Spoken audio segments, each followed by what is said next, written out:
Halo Kedan, Assalamualaikum. Selamat datang lagi di channel YouTube-nya Okezen. BTW buat kalian semua yang nanya kemarin-kemarin dari komentar ataupun dari DM Instagram aku, kenapa harus Kedan? Kedan itu apa? Nah, jadi aku ini kan orang Medan ya, coy ya. Jadi di Medan itu Kedan itu bagian dari bahasanya anak Medan gitu. Kalau diartikan Kedan itu artinya kawan atau enggak saudara gitu. Jadi intinya sebagian anak Medan itu sering make kata Kedan. Kayak lagi manggil nih misalnya, "We Kedan, we coy," kayak gitu kalau di Medan. Nah, Kedan sendiri itu sebenarnya dari bahasa Batak. Pokoknya di video YouTube aku bakalan pakai kata Kedan ini buat nyapa kalian yang nonton video aku. Oke, lanjut ya. Nah, ngomong-ngomong nih, bicarain soal horor yang namanya hantu itu udah nggak asing lagi ya di negara kita maupun negara-negara lainnya. Ya pokoknya udah sering kalilah jadi perbincangan di seluruh masyarakat manapun. Ada yang percaya adanya makhluk halus, ada yang nggak percaya, ada yang udah pernah melihat, bahkan ada yang nggak pernah melihat. Kalau aku pribadi sih pernah ya, tapi masih ya percaya nggak percaya lah, bingung juga sih. Oke lah, di video kali ini aku bakal bahas sejarah asal-usul nama-nama hantu yang ada di Indonesia. Nah, selengkapnya kalian boleh nonton video ini sampai habis. Buat kalian yang belum subscribe, ayo bisa yuk kalian subscribe dulu. Oke, selamat menonton.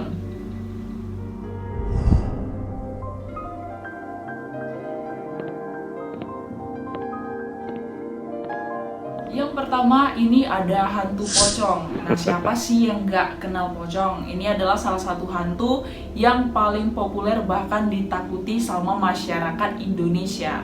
Nah, sebenarnya ada banyak versi ya mengenai dari mana datangnya si hantu pocong ini, coy.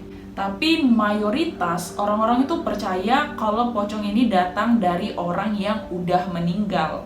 Kenapa dia bisa gentayangan? Karena banyak orang bilang, nah waktu mau proses penguburan ternyata kelupaan nih, lupa membuka tali pocongnya. Maka dari itu si pocong ini gentayangan. Tapi versi lain itu juga bilang, coy, ada makhluk tak kasat mata atau berupa jin ya, itu yang menyerupain pocong gitu. Ya pokoknya dia tuh menyerupai jadi sosok pocong. Dan banyak kali orang yang bilang nih coy ya, kalau pocong itu sebenarnya sering kali bertandang di pohon-pohon pisang.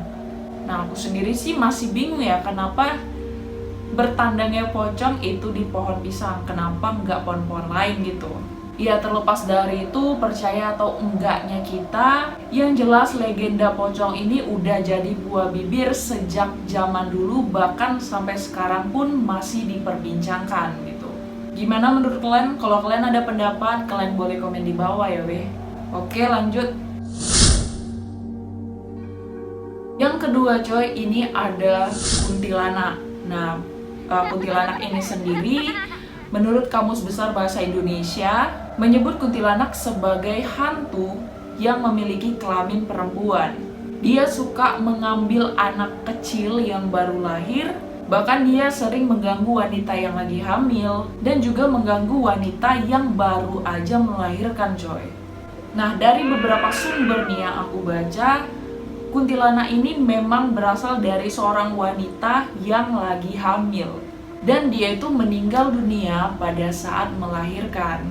Nah, dari situ si kuntilanak ini jadi arwah yang gentayangan nih, yang menjadi arwah penasaran yang mencari anaknya. Dan menurut legendanya nih coy, jadi kuntilanak ini ceritanya dia itu sangat-sangat merindukan anaknya sendiri. Dan hantu yang satu ini itu tuh kerap kali atau sering kali diasosiasikan dengan pohon-pohon yang rindang kayak misalnya pohon beringin.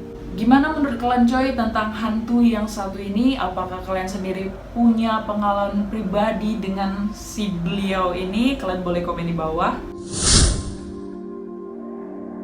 Yang ketiga coy, ini ada genderuwo. Nah, genderuwo ini berasal dari bahasa Kawi, yaitu gandarwa. Jadi hantu yang satu ini nih, yang sering kali emang disebut sebagai hantu berjenis laki-laki, Dia ini punya badan yang besar, yang tinggi bahkan lebih tinggi dari rumah kita. Dan itu sering kali dibilang sama orang yang pernah melihatnya atau paranormal coy. Nah faktanya ternyata si genderuwo ini coy, dia tuh hantu yang berasal, bukan hantu, tapi hantu legenda ya. Itu yang berasal dari kunonya Persia. Jadi dia nih kalau di legenda itu, dia itu siluman air yang dinamakan Gandarwa, dan dia itu sangat-sangat menyedot hal-hal yang baik gitu menurut legendanya nih. Ya pokoknya si genderuwo ini dia sebenarnya tinggal di kayangan dan berwujud siluman air. Tapi beda ya dengan fakta yang sering diceritakan orang-orang Indonesia. Nah, menurut artikel yang aku baca ini, menurut kepercayaan orang-orang Jawa, si Gandarwa ini dia tuh sering datang itu ketika sore menjelang malam gitu. Ya kurang lebih waktu-waktu mau maghrib lah. Punya badan yang sangat-sangat besar dan tinggi, dan dia tuh suka naksir sama cewek. Pokoknya rata-rata kalau dia ganggu orang itu pasti perempuan coy. Nah ngomong-ngomong tentang genderuwo nih, sebenarnya keluarga aku sendiri tuh punya pengalaman sama yang satu ini coy. Tapi entah itu bener entah cuman kayak ngayal, aku nggak paham lah ya. Pokoknya dulu tuh mama aku pernah cerita waktu muda lah. Jadi dulu tuh bapak aku tuh jarang pulang karena kerjanya di laut gitu. Nah karena bapak aku ini jarang pulang, otomatis mama aku tuh di rumah kontrakan ya dulu. Itu tuh hanya tinggal sama abang-abang aku. Dan dulu tuh aku belum lahir katanya. Jadi di rumah itu cuman mama aku sendiri sama 3 orang anak laki-lakinya yang masih kecil-kecil. Nah waktu mama aku tidur nih itu tuh dia tuh kayak ada yang meluk gitu sampai dia sesak napas. Setelah mama aku bangun ngeliat, dia langsung ngeliat sosok yang satu ini. Dia tinggi besar, dia berbulu, pokoknya dia tuh kayak meluk mama aku. Dan itu kejadiannya tengah malam, mungkin sekitar jam 2 atau setengah 3 gitulah pokoknya. Jadi posisinya kata mama aku tuh dia tuh antara kayak sadar dengan enggak gitu, tapi dia ngeliat gitu. Akhirnya nggak lama itu tuh kayak ada yang bisikin dia buat cari jempol kaki si dia ini, terus kayak baca-baca doa gitu. Akhirnya dilakuin lah sama mama aku dan berhasil. Dia tuh kayak ngilang aja, abis itu mama aku tuh sadar. Tapi setelah sadar anehnya mama aku tuh kayak nyariin dia gitu. Ya pokoknya gitulah yang diceritakan mama aku, entah itu dia cuman kayak mimpi atau apa. Dia bilang sih kayaknya emang beneran gitu. Dan yang kedua ini ada cerita lagi. Jadi dulu tuh waktu di rumah ini sih belum lama ya, masih sekitar baru tinggal 2 tahunan gitu. Jadi abang aku masih tinggal di rumah ini dan tidur di kamar ini. Jadi ini tuh dulu kamarnya abang aku coy. Ini bukan kamar aku, tapi sekarang abang aku udah gak ada yang tinggal sini. Jadi abang aku bertiga sama 1 orang sepupu aku namanya Bang Tama dari Binjai, kebetulan dia datang. Tidur mereka di sini berempat. Kalau nggak salah itu kayak abis baru lebaran sih ya, kalau nggak salah ya. Nah jam 11 malam, itu tuh masih jam 11 malam dan di rumah itu belum ada yang tidur. Jadi mereka tuh kayak baru kayak tiduran, apa ya dibilang, cuma tiduran doang lah di kamar kan. Tiba-tiba waktu aku lagi nonton TV sama bapak aku, abang aku yang 2 orang sama 1 orang sepupu aku itu lari keluar sampai mereka ada yang nabrak tembok. Terus kami nanya kan, loh kenapa kok lari-lari gitu. Nah mereka bilang di dalam kamar ini itu ada yang berdiri gede besar, dia berbulu, pokoknya kayak genderuwo gitu. Jadi mereka ini lari lah keluar kamar ini.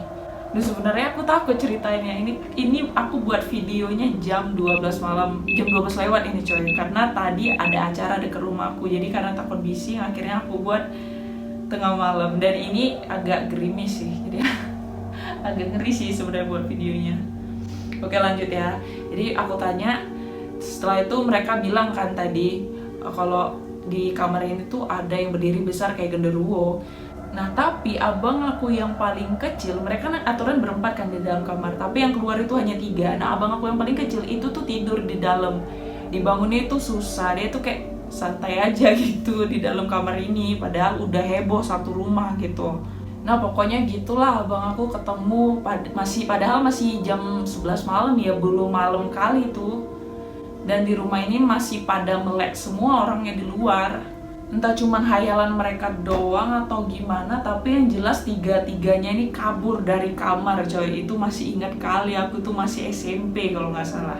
Gimana menurut kalian? Apakah kalian punya pengalaman horor juga sama yang satu ini? Kalau ada, kalian boleh komen di bawah.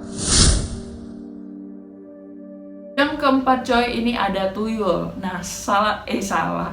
Nah, yang satu ini yaitu tuyul. Ini salah satu hantu yang benar-benar kayak ngerepotin orang lah bisa dibilang, atau meresahkan. Karena apa? Karena dia tuh terkenal tukang nyuri duit. Nah, dalam mitologi Nusantara nih, tuyul ini menyerupai manusia atau antara dua sih, bocah kerdil sama yang anak-anak. Pokoknya mereka berdua ini sangat-sangat mini lah bisa dibilang. Dan hantu yang satu ini banyak orang percaya berasal dari anak yang keguguran coy. Nah, menurut beberapa sumber nih, bayi orang yang keguguran di masa lampau, di zaman dulu lah, itu banyak yang jadi tuyul menurut ceritanya ya. Tapi lain ceritanya dengan kepercayaan Samawi nih coy. Mereka itu nyebut tuyul adalah sebangsa nih dengan jin yang udah ada dari zaman dulu. Nah, dalam kepercayaan orang-orang Jawa nih yang aku baca, si tuyul ini dipercaya itu untuk dipelihara oleh manusia untuk melancarkan suatu pesugihan gitu coy. Gimana menurut kalian tentang sosok hantu yang satu ini? Kalau kalian punya cerita juga mengenai si ini nih, kalian boleh komen di bawah. Oke, lanjut. Yang kelima coy, ini ada sundel bolong. Banyak orang bilang kalau sundel bolong ini mirip sama kuntilanak. Ya mungkin sundel bolong ini kan terkenal pakai baju kayak gamis putih gitu kan, sama kayak kuntilanak. Mungkin itu kemiripannya gitu. Ya memang sundel bolong ini menyerupai kayak kuntilanak gitu kan, dengan gamis putih. Dan sudah jelas sebagai hantu perempuan. Plus sama-sama terkenal berambut panjang. Cuma bedanya si sundel bolong ini punya perut yang bolong coy. Dan juga terkenal kalau bolongnya perut sundel bolong itu isinya itu penuh belatung. Bahkan organ-organ yang ada di dalam tubuhnya itu ikut kelihatan. Ternyata coy, sundel bolong ini faktanya itu berasal dari mitos hantunya negeri tetangga nih, negeri jiran Malaysia, yang dibawa masuk ceritanya ke Indonesia sama seorang imigran. Nah, semenjak itu katanya hantu mengenai si sundel bolong ini mulailah menyebar di kalangan masyarakat Indonesia. Gimana menurut kalian tentang hantu yang satu ini? Apakah kalian punya pengalaman sendiri, pengalaman horor sama yang si beliau ini? Kalau ada, kalian boleh komen di bawah. Oke, lanjut. Selanjutnya coy, ini tuh yang keenam, ada hantu Lea. Siapa ya kan yang nggak tahu hantu Lea? Jadi hantu ini tuh dipercaya sebagai penyihir jahat. Nah, asalnya itu dari mitologi di Pulau Bali coy. Nah, Lea ini ternyata manusia yang mempunyai ilmu supranatural. Dia ini memanfaatkan ilmunya untuk kejahatan nih. Jadi menurut ceritanya waktu siang hari dia itu berlagak kayak manusia biasa gitu. Tapi coy, waktu memasuki malam hari nih, dia itu mencari organ-organ tubuh manusia untuk bahan ramuan sihirnya. Baik manusia yang hidup ataupun yang udah mati. Dan konon ceritanya nih, dia tuh bisa berubah-ubah. Dia bisa berubah jadi harimau, dia bisa berubah jadi kera, jadi babi yang jahat, dan bisa juga berupa rangda. Nah, hampir semua masyarakat Bali mereka percaya Lea ini merupakan seorang penganut ajaran kiri. Nah, banyak sumber nih yang bilang sihirnya si Lea ini hanya bisa digunakan ketika berada di tanah Dewata itu coy. Jadi hanya bisa digunakan di Bali. Dan Lea dipercaya hanya ada di Bali coy. Gimana menurut kalian tentang sosok yang satu ini? Apakah di antara kalian ada yang orang Bali? Kalau kalian punya pengalaman atau punya sesuatu yang harus diceritakan, kalian boleh komen di bawah. Oke, lanjut. Nah, yang berikutnya ini tuh ada Kunyang. Kunyang menurut legenda nih coy, itu tuh merupakan seorang manusia yang tiba-tiba berubah menjadi sesosok makhluk peminum darah. Ya kurang lebih dia tuh kayak mirip-mirip vampir atau Dracula lah. Bedanya nih, si Kunyang ini hanya menghisap darah perempuan yang baru aja melahirkan. Atau bahkan dia tuh meminum darah bayi yang masih ada di dalam kandungan. Untuk itu, sebagian orang Indonesia percaya nih, untuk ibu yang baru melahirkan atau ibu yang sedang mengandung, banyak calon ibu atau ibu-ibu ya, itu menggunakan kayak, apa sih? Bisa dibilang kayak benda-benda khusus atau mantra gitu yang kayak dibawa kemana-mana. Apa sih ya dibilang, jimat atau gimana ya? Jimat ya. Alasannya sih untuk melindungi dari serangan kunyang. Nah, si kunyang ini disebut-sebut itu sebagai bawaan lahir atau keturunan dari nenek moyangnya coy. Nah, katanya lagi, menurut beberapa artikel nih yang aku baca, banyak yang bilang ciri-ciri perempuan yang bakal jadi kunyang. Ciri-ciri perempuan yang bakal jadi kuyang yaitu ada belahan tengah di atas bibirnya. Belahan tengah di atas bibir. Ini bibir kan ya, itu sini. Tapi kayaknya semua orang ada belahan lah di sini ya. Cuman gak dalam gitu, kayak gak terlalu nampak ya. Ya gitulah pokoknya, banyak yang dibilang orang-orang gitu. Percaya atau enggaknya itu balik lagi ke diri kalian masing-masing. Kalau soal yang belahan di atas bibir itu sih aku pribadi nggak percaya ya. Nggak tahu sih gimana sama kalian. Kalau kalian punya pendapat atau kalian ada hal yang harus diceritakan lagi tentang si kuyang ini, kalian boleh komen di bawah. Oke, lanjut. Yang kedelapan ini ada jenglot. Nah, menurut sejarahnya coy, jenglot ini berasal dari orang yang bertapa untuk meminta kehidupan yang kekal. Dengan begitu, dia tuh kayak membeku menjadi wujud sebuah boneka kecil. Bukan boneka ya, tapi ya mirip boneka lah ya. Dan jenglot ini coy, itu konon katanya dipelihara sama dukun. Terlepas dia mirip dengan boneka, tapi faktanya, katanya nih, rambut dan kukunya itu tumbuh layaknya seperti manusia. Ada juga orang yang bilang kalau si jenglot ini tumbuh dengan meminum darah. Dan gak sedikit ya berita-berita yang ada di Indonesia mengenai penemuan mereka dengan benda yang satu ini coy. Gimana menurut kalian tentang yang satu ini? Kalau kalian punya pendapat, kalian boleh komen di bawah. Oke, lanjut. Yang ke-9 coy, ini tuh ada Wewe Gombel. Mitos Wewe Gombel ini sebenarnya berasal dari Jawa kuno nih. Awalnya masyarakat primordial menciptakan cerita tentang Wewe Gombel ini bertujuan untuk menakuti anak-anak agar nggak keluar rumah alias keluyuran pada malam hari coy. Dan aku salah satunya. Jadi dulu tuh kalau udah mau maghrib, aku kan suka masih main-main di luar gitu kan waktu kecil. Nah, mama aku nyuruh pulang, katanya kalau nggak pulang nanti diculik Wewe Gombel. Apalagi anak-anak zaman dulu yang pada faktanya zaman dulu tuh kayak orang tua kita masih kecil itu tuh belum ada listrik. Nggak semua rumah punya listrik gitu kan. Padahal cerita itu dibuat karena orang tua itu khawatir anaknya diterkam hewan buas gitu. Karena zaman dulu kan rumah itu masih dikelilingi sama hutan-hutan, sawah gitu kan, belum padat penduduk kayak sekarang ini. Nah, mereka zaman dulu bilang kalau Wewe Gombel ini sering mengincar anak-anak. Tapi Wewe Gombel ini katanya baik, dia tuh nggak menyakiti. Wewe Gombel ini digambarkan dengan sosok kayak perempuan atau nenek ya, yang berambut panjang, menjuntai, punya badan yang gemuk gitu. Bahkan beberapa sumber juga bilang nih, kalau Wewe Gombel ini dikisahkan berasal dari bukit di Gombel, karena ceritanya pada masa kolonial Belanda itu banyak kali yang mati di bukit itu. Nah, itulah tadi mengenai kisahnya si Wewe Gombel ini. Kalau kalian punya, kayak ada suara Gombel ini, kalau kalian punya.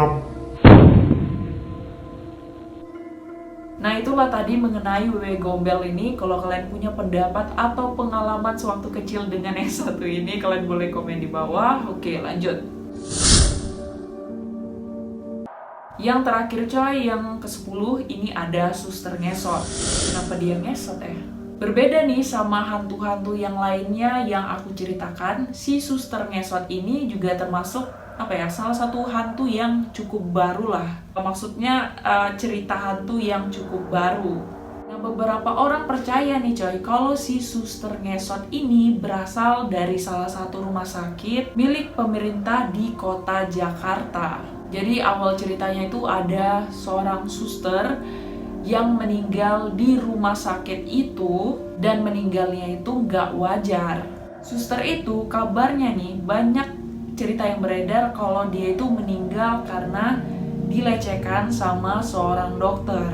Nah kakinya si suster itu tuh dimutilasi alias dipotong ya sama si pelakunya itu, kemudian mayatnya itu dikubur di dalam ruang laboratorium rumah sakit coy. Tapi sumber lain, cerita lain itu nyebut kalau si suster ngesot ini bukan berasal dari rumah sakit, tapi berasal dari panti jompo. Di salah satu panti jompo di Jawa Barat coy. Nah ada suster yang berdarah Belanda, itu dia memiliki ilmu hitam. Entah kenapa dia itu membunuh semua penghuni di panti jompo itu coy. Nah sebelum lanjut, ini aku mau bilang, ini sengaja aku deketin karena tiba-tiba hujan deras. Dan ini serius, ini sekitar jam 1 malam gitu. Karena ini udah mau habis, gak mungkin aku lanjut besok, jadi aku lanjut sekarang. Jadi maaf ya kalau suaranya terlalu berisik karena ini hujan deras. Gak apa-apa lah ya, oke kita lanjut. Sumber lain coy, itu tuh bilang kalau sebenarnya suster ngesot itu berasal dari panti jompo, salah satu panti jompo yang ada di Jawa Barat. Dan menurut ceritanya lagi, kalau suster yang satu ini itu tuh memiliki sebuah ilmu hitam. Entah kenapa dia itu ngebunuh semua penghuni panti jompo itu. Dan setelah diselidiki ternyata alasannya karena dendam coy. Entah dendamnya kenapa, itu aku cari tahu, nggak ada penjelasannya. Pokoknya dendam tertentu. Karena kelakuannya itu, katanya masyarakat itu nggak terima dengan kelakuan dia yang kejam itu. Akhirnya berbagai kalangan masyarakat itu menghakiminya, memukuli dia, nyiksa dia, bahkan memukuli kaki si suster itu sampai remuk coy. Itulah kenapa alasan si suster ini nggak jalan gitu, dia memilih untuk ngesot karena kakinya yang cedera cukup parah. Dan akhirnya si suster itu meninggal karena dipukuli massa. Gimana menurut kalian tentang kisahnya suster atau hantu suster ngesot ini? Kalau kalian punya pendapat, kalian boleh komen di bawah. Nah itulah tadi mengenai kisah sejarah asal-usul 10 hantu yang terkenal di Indonesia. Buat kedan-kedan, buat kalian semua yang punya pengalaman tentang mistis dengan salah satu atau beberapa hantu yang aku ceritain ini, kalian boleh ceritakan di bawah. Kalau kalian juga punya saran, rekomendasi untuk konten aku berikutnya, kalian boleh komen di bawah. Dan buat kalian semua yang udah nonton, mau lihat maaf ya kalau suaranya kurang bagus karena lagi hujan deres coy.